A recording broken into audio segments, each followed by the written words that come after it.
Hello दोस्तों, कैसे हो आप सब लोग। अभी मैं नाइट शिफ्ट में काम कर रहा हूँ। तो मेरे साथ एक मेरा कलीग है ना, असद। वो पाकिस्तान से है।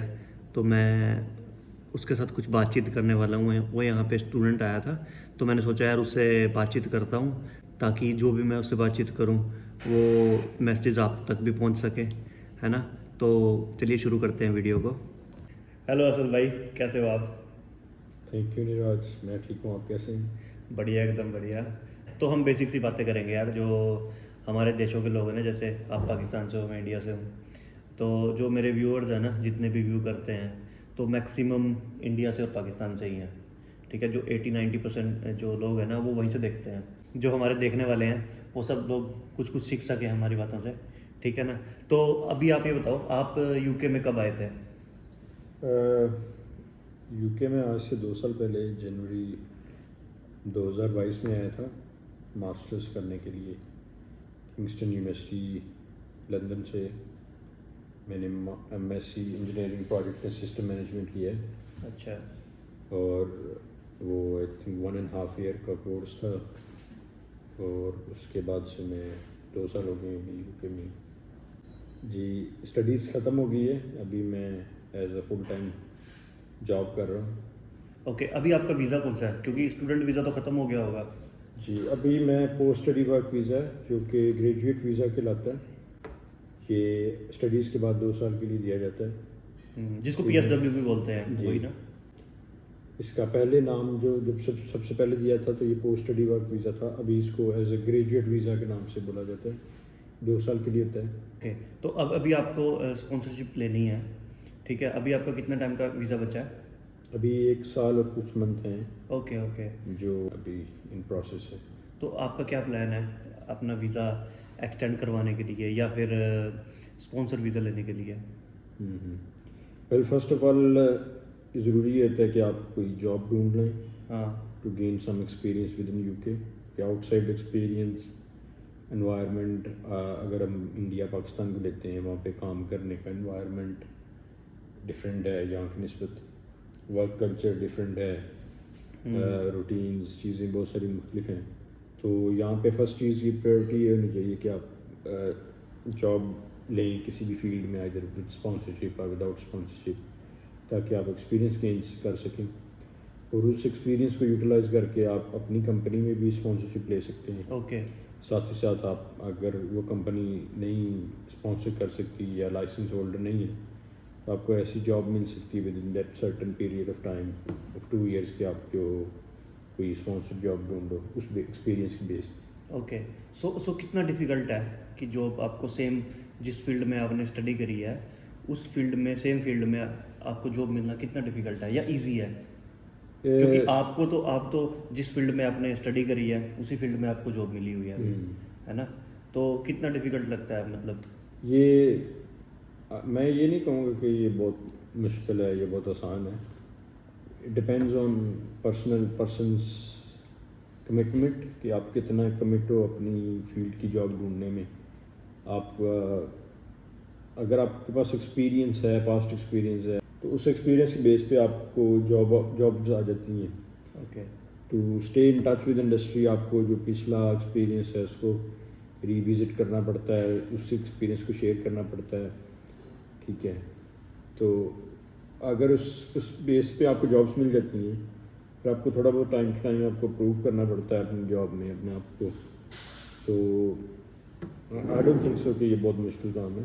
इट ओनली डिपेंड्स कि आपको अगर एक्सपीरियंस है तो आपके लिए जॉब मिलनी ईजी है एज़ कम्पेयर कि अगर आप प्योरली फ्रेश ग्रेजुएट हैं तो। ओके, मीन्स फ्रेशर के लिए थोड़ा डिफिकल्ट है जी, बट आपके पास पहले से एक्सपीरियंस है, स्किल्स है, तो थोड़ा इजी हो जाता है ना, कंपैरेटिवली एक जॉब करना। तो आपने पहले भी जॉब की है यहाँ यूके आने से पहले कहीं पे। मैंने I think 5 years middle east में जॉब की है, 3 साल मैंने पाकिस्तान में जॉब की है। ओके। और उसी सेम फील्ड पे।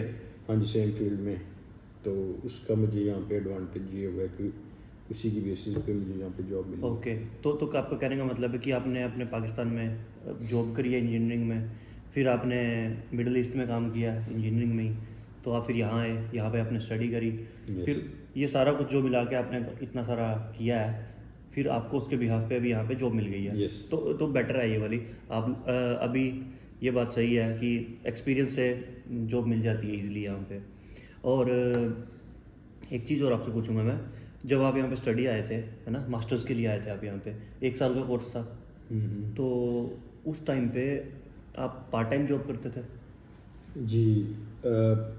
ये जैसे कि सबको पता है कि आपको भी इल्म में होगा कि एज अ स्टूडेंट आप 20 घंटे से ज़्यादा जॉब नहीं हाँ, कर सकते। 20 आवर्स तक तो आपको बहुत वीक पे लिमिटेड मिलता है। स्कोप होता है। तो यूजुअली उस टाइम पे आपको कोई कंपनीज, प्रोफेशनल कंपनीज तो हायर नहीं करती, इंडस्ट्रीज वगैरह, क्योंकि सारी बात है फुल टाइम एम्प्लॉयर चाहिए होता है। तो आपको इन्हें की और जॉब्स करनी पड़ती हैं। लेट्स सपोज अगर आप टेस्को, सेंसबरी, जो रिटेल मार्केट्स हैं वहाँ पे करते हैं। इस तरह एक और सिक्योरिटी एक अलग सेक्टर है जिसमें आपको कैश इन हैंड पे भी जॉब्स मिल सकती हैं अगर आपको करनी हो। तो ये एक स्टूडेंट के लिए एक अपॉर्चुनिटी है to stay and along do something along with your studies to manage your expenses.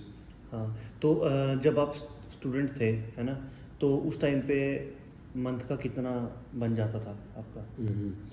Well अभी जिस तरह का जो पर आवर रेट चल रहा है, आप ऑलमोस्ट 1000 तक कमा लेते हो विद 20 आवर्स पर वीक।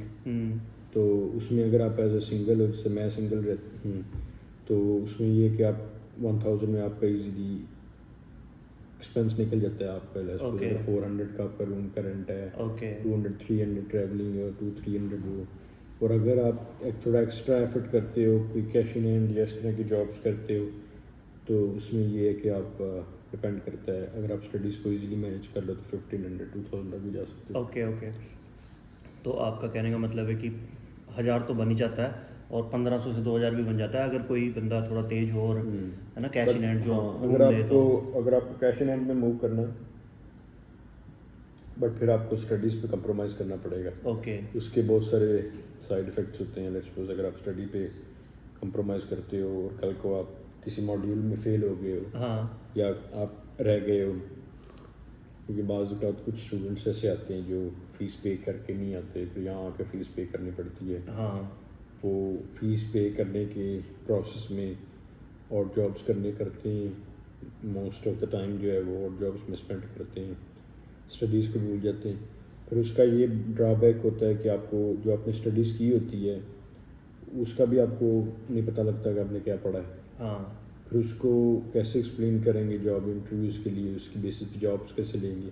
कि आपकी जॉब की जो स्टडीज़ की नेचर है वो तो आपको समझ आनी चाहिए ना कि आपने क्या पढ़ा है। ठीक है। और आपको किस किस्म की फील्ड में जॉब्स मिल सकती हैं।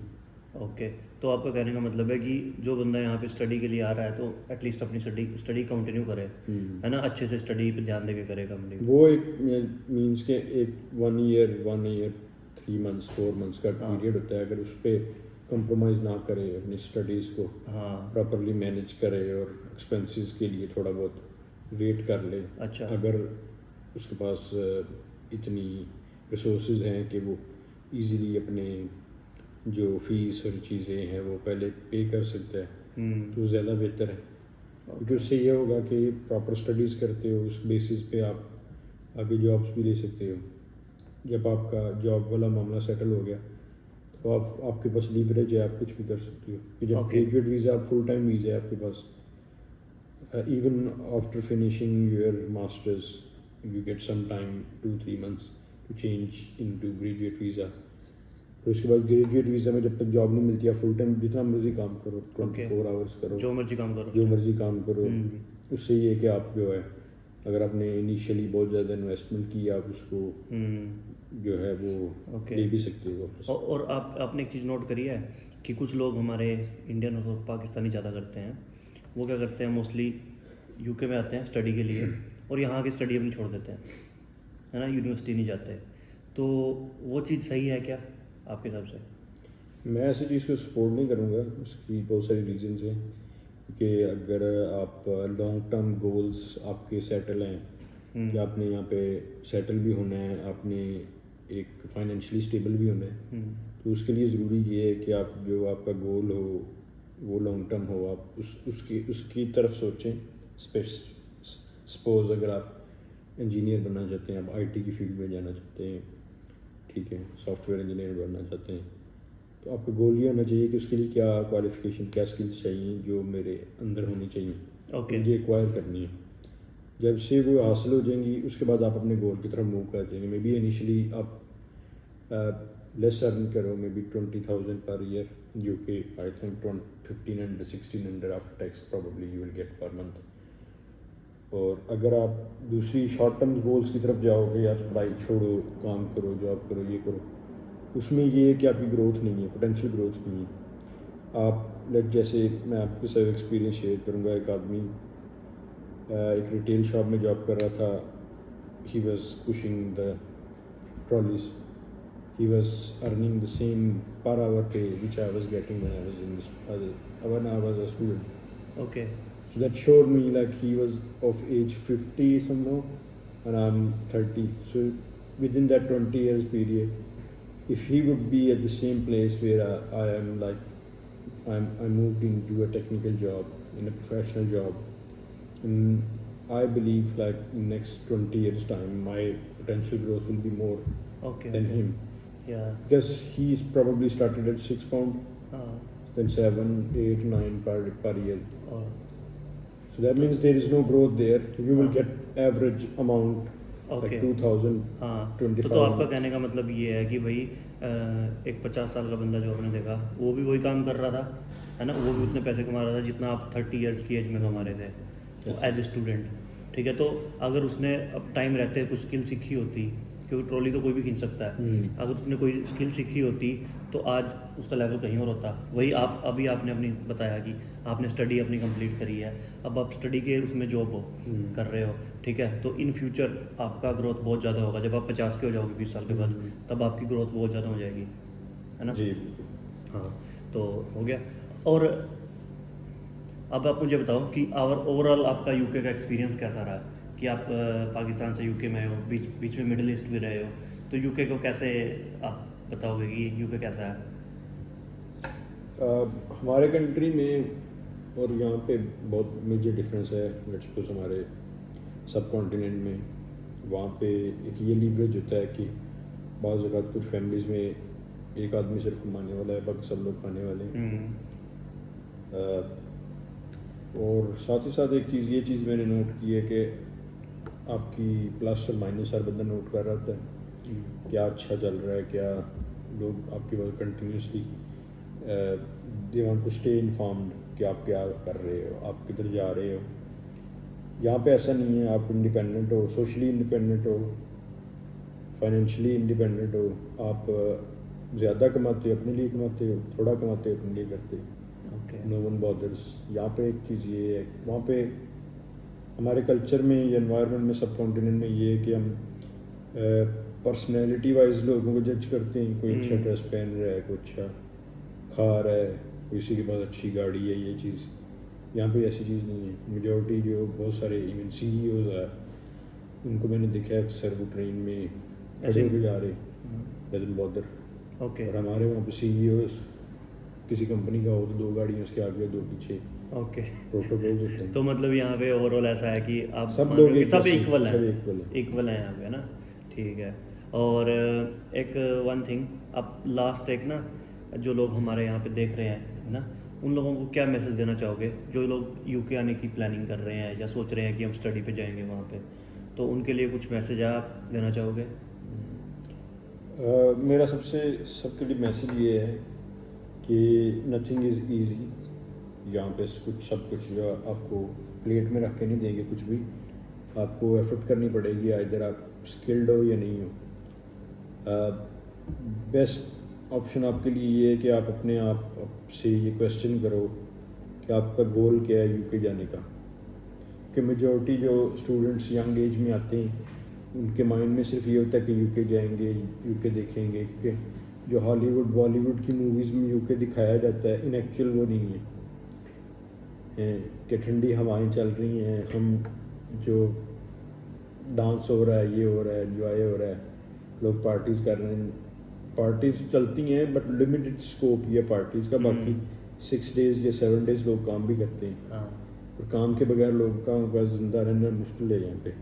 तो सबसे पहले अपना माइंड बनाएं कि आपने करना क्या है, फिर उस चीज़ के के लिए अपनी आपको फुल स्किलफुल करेंगे। आपके पास स्किल्स होनी चाहिए कि ठीक है जी मेरे पास कोई स्किल्स है। लेट्स सपोज अगर आप पढ़े लिखे नहीं हैं, आपको बार्बर का काम आना चाहिए, इलेक्ट्रीशियन का काम आना चाहिए, प्लम्बर का आना चाहिए, कंस्ट्रक्शन का काम आना चाहिए, ठीक है, कोई फिज़िकल काम और आप देख लें खाना पकाना आना चाहिए, ताकि आपको ये लगे कि ठीक है जी मुझे ये काम आता है, मैं किसी होटल पे रुक के जो है अपना सर्वाइवल कर लूँगा। क्योंकि ऐसी ऐसी स्टेजेस भी आती हैं फाइनेंशियली कि आपको कोई जॉब नहीं मिलती, तो आप कैसे गुजारा करोगे।